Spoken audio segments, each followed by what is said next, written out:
Welcome to the Healers Café, the #1 show for medical practitioners and holistic healers to have heart-to-heart conversations about their day-to-day lives while sharing their expertise for improving your health and wellness. So welcome to the Healers Cafe. And today I have with me Judy Koons, and she's been supporting individuals in coming back to true health mentally, emotionally, physically, and spiritually for decades. And she has a process called the freedom process, which we're going to find out a little bit more about. But her core purpose, and I wanted to really hone in on this, is to help as many individuals as possible come out of struggle and suffering without having to use willpower. So Mm. I'm like, okay, let's talk. So first of all, welcome, and maybe to put that in proper context, maybe give us a little bit, well, you can answer that and then give us a little bit your history and, how you came to be involved with this. Absolutely. I've been in the healing arena probably, well, most of my life. I started out as a reflexologist when I was 16 years old, and it was such a fascinating study around body. But there are so many techniques and modalities I was playing with that it didn't get to the core like I wanted to. I've been helping people for so long, and yet why are some people not able to come out of that struggle and suffering? So it was a journey myself because I started with chronic illness when I was born, and I needed to find answers because I wasn't, in the conventional world, it wasn't working. I wasn't getting the answers I needed, and so I took those answers that served me and I started sharing them with others. But when I got into the experiential work that I do, I recognized that I was going to only be able to work with so many people one on one. Hands-on work, it's absolutely beautiful. I love to do it still. I still play a little bit in my Rolfing practice, which I did about 30 years ago. I studied in Brazil and the US. And although I love that too, it's still not everything. It's not that holistic mental, emotional, physical, and spiritual piece. So by the time I got through a bunch of continuum training and somatics training and psychology training and on and on and on, right? It's kind of what we do as individuals in the healing arena.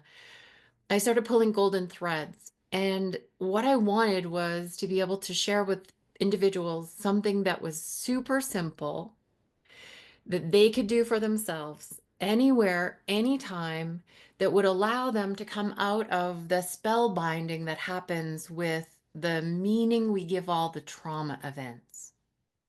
So I really broke the trauma and the event kind of apart and recognized that the event happened. No saying yay or nay to that. That's a personal recognition of an event. But all the meaning that gets placed on that event becomes accumulation. And when I started seeing the golden threads that could help us to come back into the body somatically through experiential ness. I don't even know how to say it because really it's about coming back into the body, which is mostly our energetic storehouse. And if we have stored meaning and stored judgment about the trauma event, what happens is we end up, it triggers the nervous system on an ongoing basis.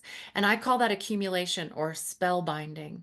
All of that accumulation, all the meaning that's been given to the trauma event. And so, how can we come back to that event in a way that it's no longer traumatizing us? Right. So you're saying, uh, correct me if I didn't get it, but that the stories we tell ourselves of the stories, which change because that's just the nature of them, is sort of is what complicates them. Whereas maybe going back when you say somatically, something that, like, what are you feeling in the present moment? Or can you kind of define what you mean by that? And Well, just so you know, there's a fire going on, so there's crackling. If that's disturbing you, let me know. oh, The not heat. at all. It's wonderful energy. Okay. It's one of those elemental energies that I love to play with. Okay. Um, you have an event happen. So say I'm going to make it super simple. Say someone comes along and they punch me in the stomach. Okay? That's the event. Now, my mind is going to come into giving it meaning. My mind is going to come into judging, or my mind is going to come into blaming. My mind is going to give it all sorts of story that I'm going to share with lots of other people. But essentially, I have an event that happened in my body and it got caught. So that's the accumulation. And then all the meaning I place on top of that, wow, that person didn't like me. That person, is mean. That person was trying to hurt me. That's what complicates it. Right. That's what we call the spell binding. And Yes. that energy gets caught in the body around the event. And Mhm. pretty soon we're so overloaded with energy that's not moving anymore Right. that we now have a big ball of event energy with all the meaning, etc., that pushes back up into the nervous system and causes our brains to respond as if that had just happened. Right. Okay. So it's like the pain body, a little bit by Eckhart Tolle, that is hanging around with the original pain that may have caused a stagnation. It chances are did, Right. because most of us have that kind of thinking that's happening that causes all the rest of it to get piled up on top of the event, the pain body. Hmm. And the Right. more of that happens, the less circulation we have, the Mhm. less our healing ability gets to show up, the less our nervous system has the ability to regulate, the less we can even catch our breath. Like I've had individuals that have been, kicked by a horse, or, they had a really bad bike accident or something, and they still can't catch their breath. But that happened 30 years ago. Mhm. Mhm. So it's caught in the body, but it's not just caught in the body via the event. It's also how they put meaning on it. Sure, sure.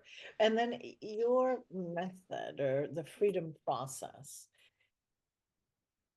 how does that work? How do you, so let's say a patient comes and let's take the stomach issue that then they've made stories, etc.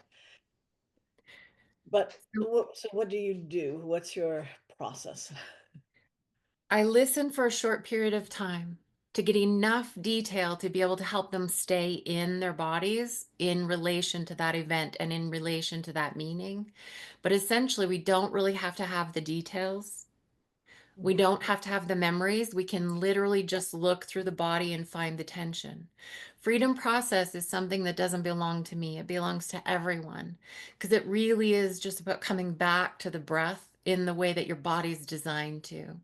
And I Mhm. always encourage everybody to check it out. Like, put your hand on your body. And this is something we'll do in a session to be really get a sense of how our bodies are meant to breathe in a way that's super efficient and effective.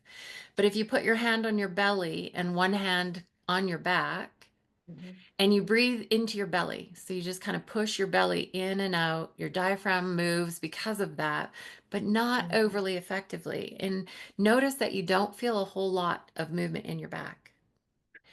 But then keep your hand on your back and move one hand to the side of your body. And then push your breath out into the sides. Most of us don't have that range of motion in there because we've been holding our breath to some degree. But push your breath out into the sides. Now notice how your back moves with that. So as we breathe into the sides, we have to push sometimes to get everything moving, but it's a multi-directional breath in that the somatic move of breath, the way you're designed to breathe, affects your whole system, every single system within your body. So when I breathe into my sides, I affect my cranial sacral rhythm. Mhm. and I recalibrate. I come out of fight or flight. Most of us are stuck in a little bit of fight or flight all the time. So when I breathe into the sides of my body, I can recalibrate that. I can come out of fight or flight. I'm now in source creativity again. So I Mhm. can get that energy moving.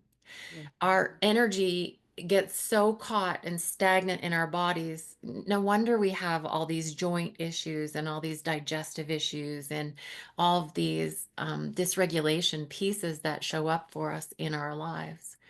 The breath into the sides of the body, your ribs are meant to move just a little tiny bit out to the side and up independently, every single one.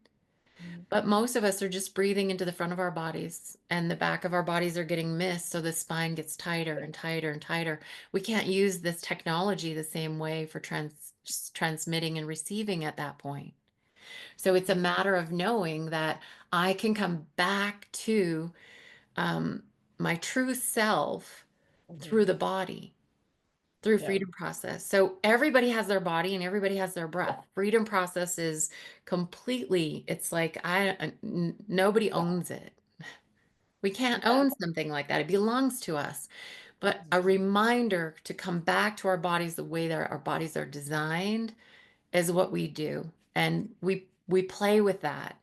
But the freedom process includes that breath, and it also includes ways to find where the tensions are in the body. We always say tension is spellbinding. Tension is accumulation.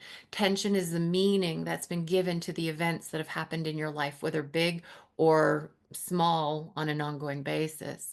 And so if you can find the tension in your body, um, then you're not going to get caught in a mental loop, and you can get that energy moving so that it's much easier to shift any kind of misaligned thinking. But Mhm. it's not about learning something new.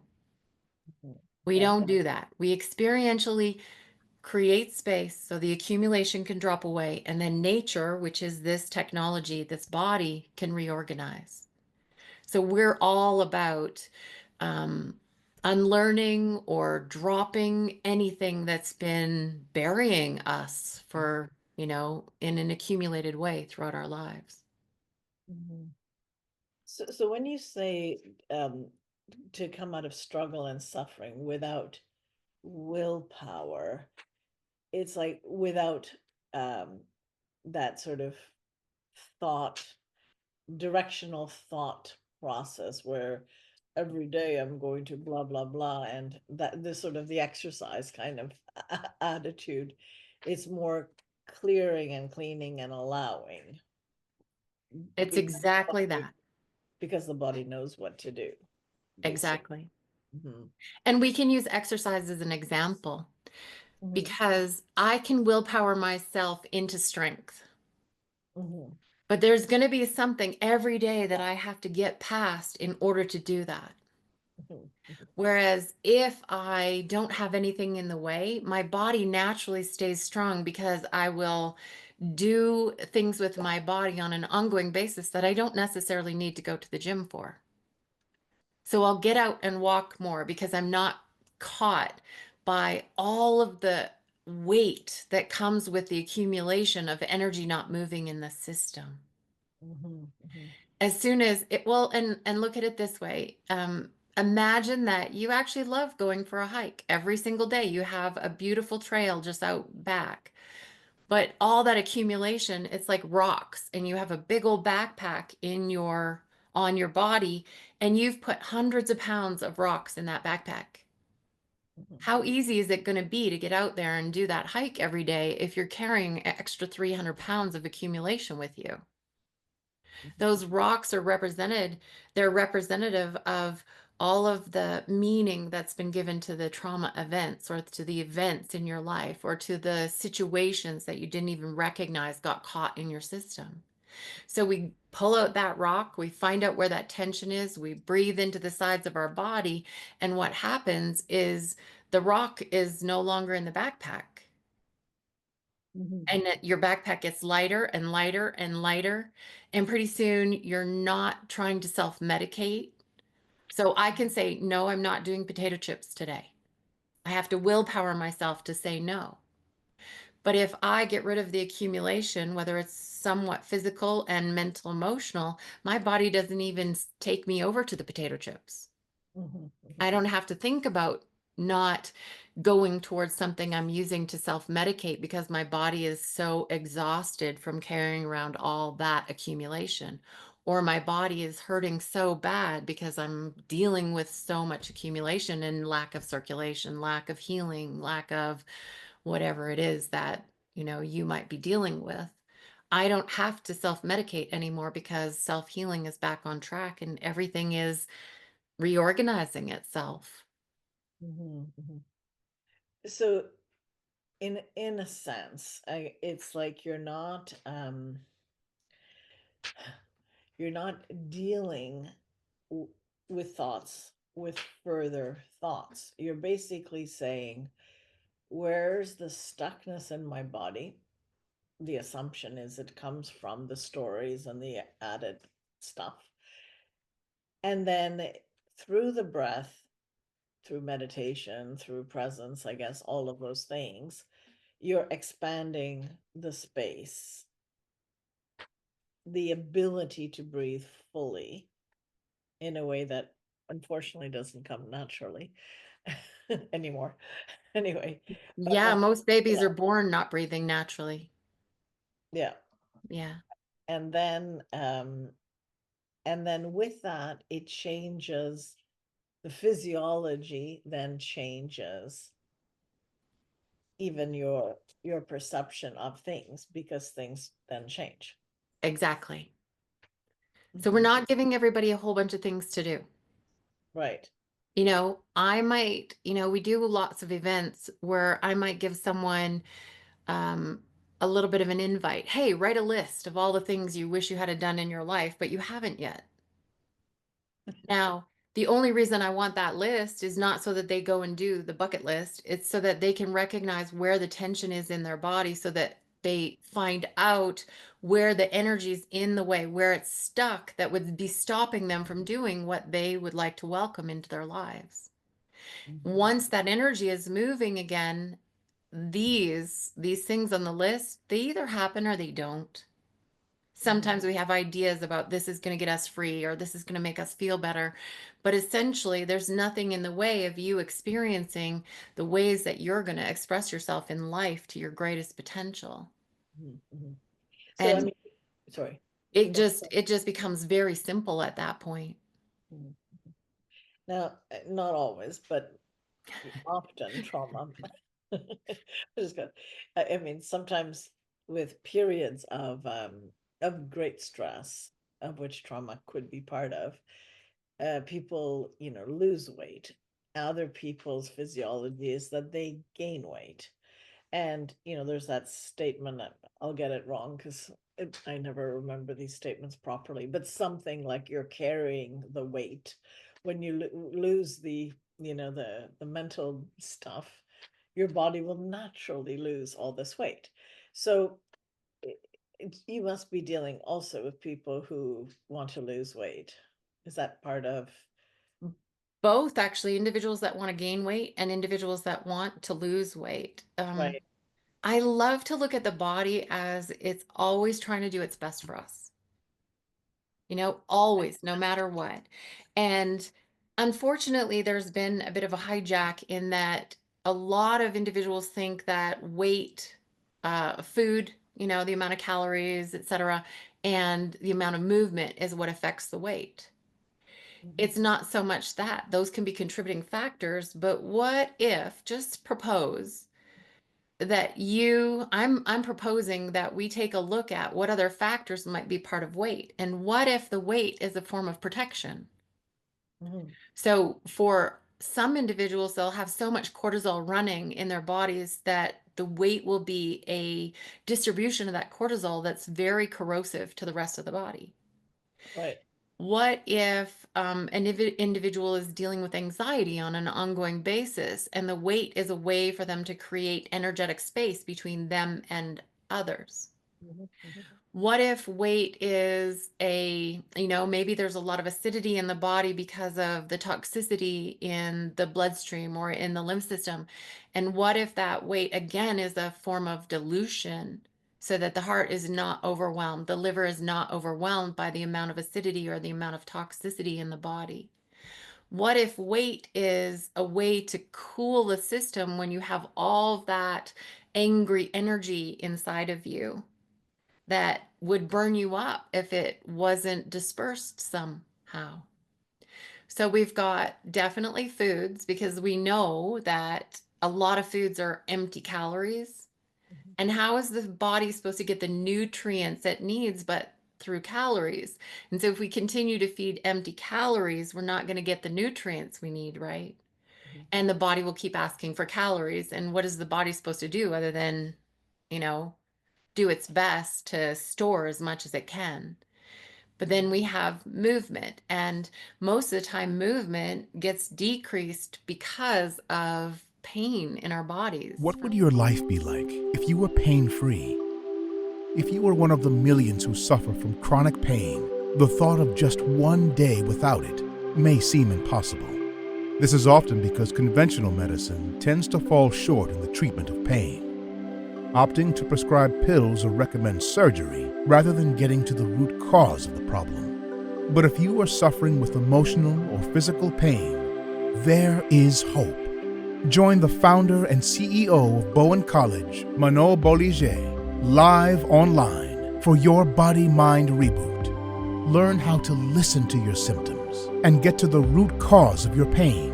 Plus, be trained in basic Bowen therapy moves so that you can reboot your body for optimal health. You don't have to live in pain. You can heal. Stop the pain pill cycle by visiting www.yourbodymindreboot.com to learn more and to register.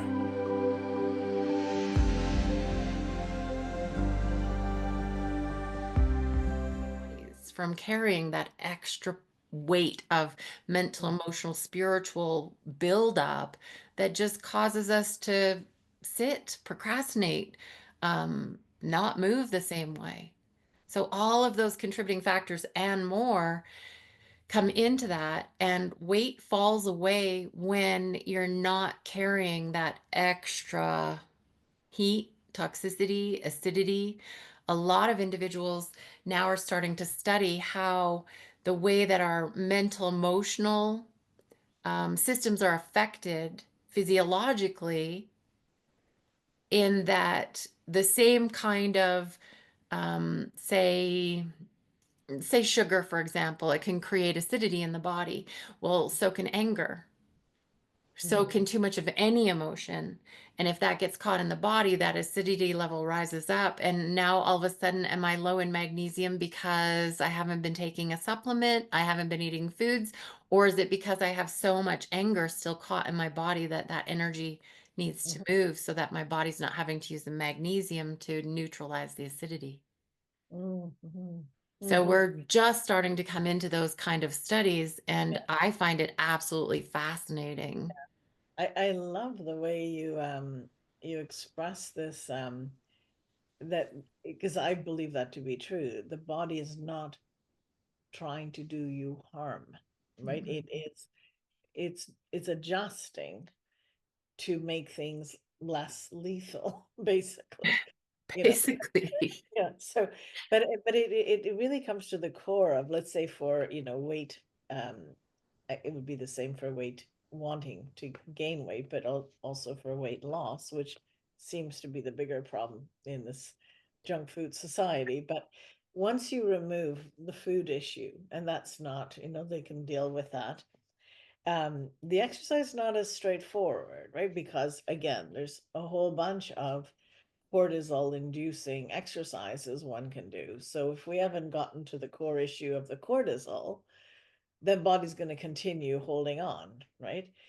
So, but I love that it's like you don't have to fight your body the way you're explaining. It's like your body is loving to you by reacting this way, which a lot of people are upset with their bodies for not cooperating, right? So I love the way you express that.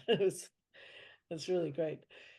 Well, and we can't blame them for, thinking their bodies have betrayed them. We No, can't, no, that's how you we've know, grown it's up. it's the system, It is, it is. and it's something that gets pointed our direction really early on. Yeah. And I'm not trying to blame anything or anyone. I'm just saying that the system that we've grown up in, the system that we live in, there's a piecing apart, and it's not always looked at holistically. And in that, it's like, how can I trust my body to do what it's meant to do as a whole? Right. If we can recognize, like when I breathe into the sides of my body somatically, and we spend quite a bit of time playing with this, but Mhm. if I breathe into the sides of my body somatically, I'm affecting my digestive system. I'm heart opening. I Mhm. am affecting my lymph system. I'm affecting my circulatory system. I'm affecting my nervous system. I'm affecting my cranial sacral rhythm. I'm essentially giving them all space to do exactly what they were designed to do. Now, if Mhm. your body was born compromised, there's still potential you can gain in using this technology of your body in a way that it's designed without needing anything outside of yourself. Again, you always have your body, you always have your breath. That's yours. If you Mhm. can get into that efficient, effective breath through the somatic movement of breath, which is the way you're designed, you can essentially change the environment, and your self-healing mechanisms, your self-healing, your regulators have all they need Mhm. to, one, give you information about if they need something outside of themselves, and two, to bring you into greater alignment Mhm. Mhm. without you efforting. Like, I don't need to effort to express health. I Right. just listen to what my body's asking of me because I've brought enough of the noise down from all the other tensions, all the other accumulations. My body speaks loud and clear. Mhm. Mhm. And I would love everyone to be able to hear their bodies so that if the body says, yeah, that's enough of, I don't Whatever. know, that's enough beets today. I don't know that anybody eats beets anymore, but or hey, I need some protein. I need some, and if you can listen to your body, that's you looking after the environment where the self-healing ability works within. Right. Yeah, yeah. Yeah. And I mean, many conditions start with stress, perceived stress, and I would tend to say 100% of them. yeah, okay. I try not to do those generalizations, but I'm all there. I'm like 100% of those, and stress, like it can be physical, mental, emotional, or right, spiritual, right?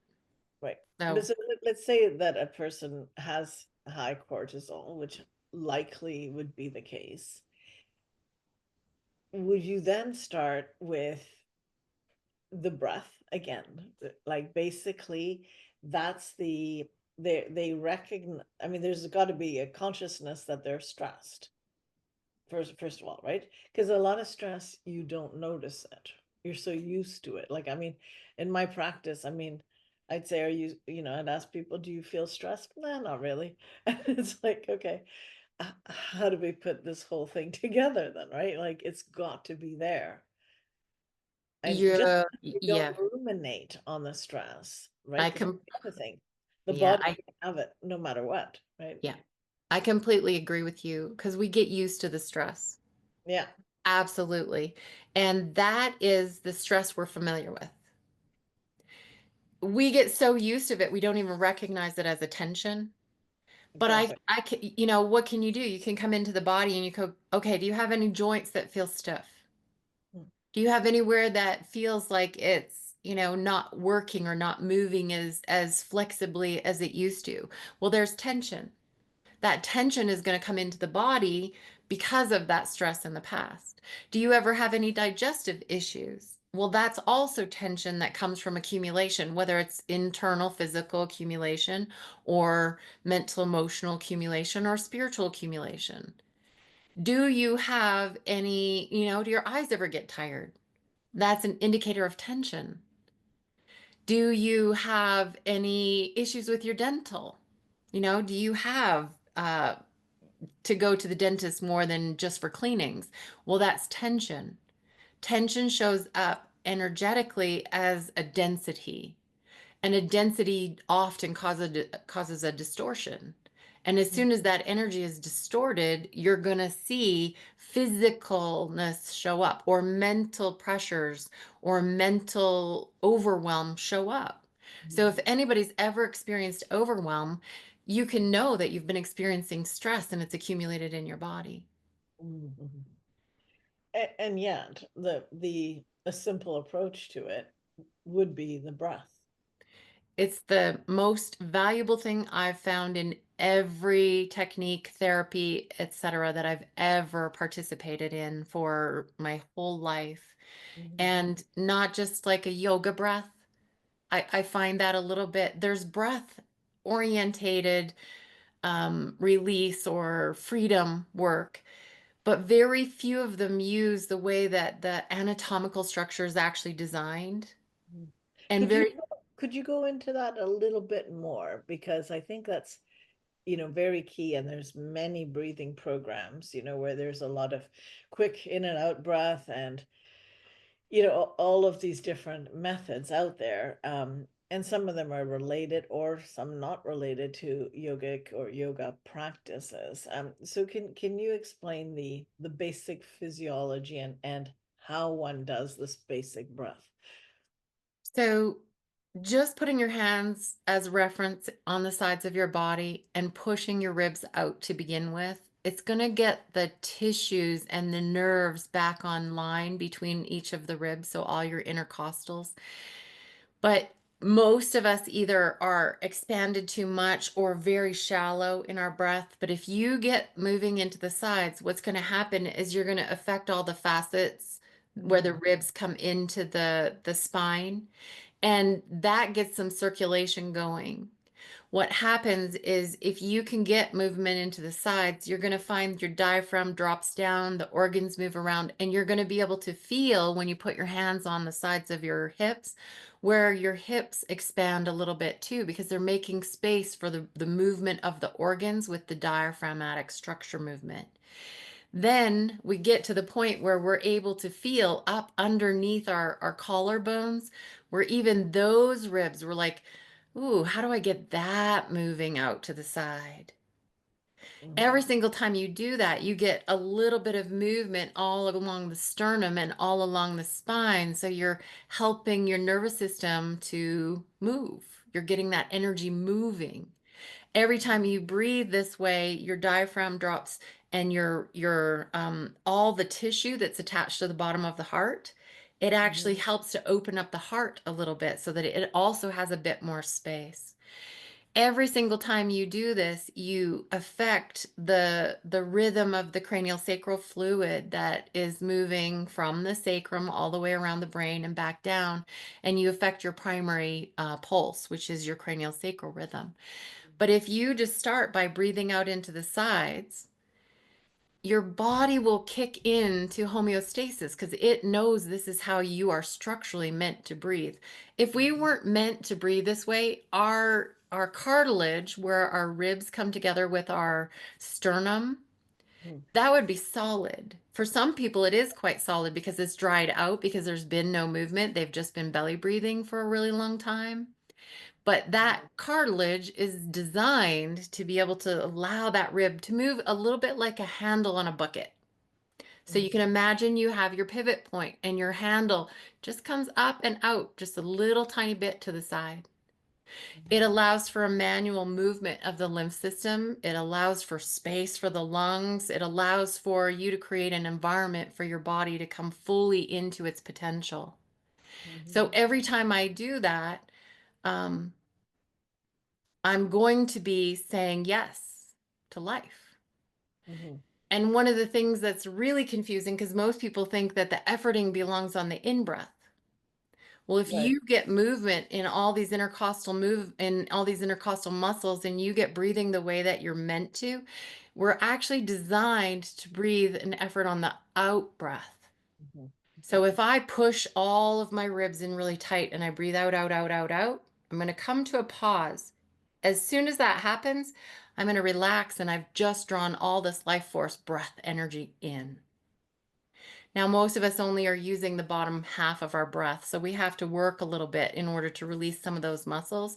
And I Mhm. like somatic movement, or I like a little bit of body work to get all those intercostals released, all the myofascial released. But Mhm. at the same time, we can do it on our own just by practicing breathing into the body the way it's designed, and then all the nerve system will kick in and homeostasis will bring us back to that breath.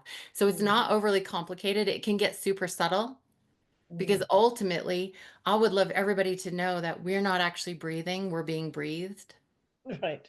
right?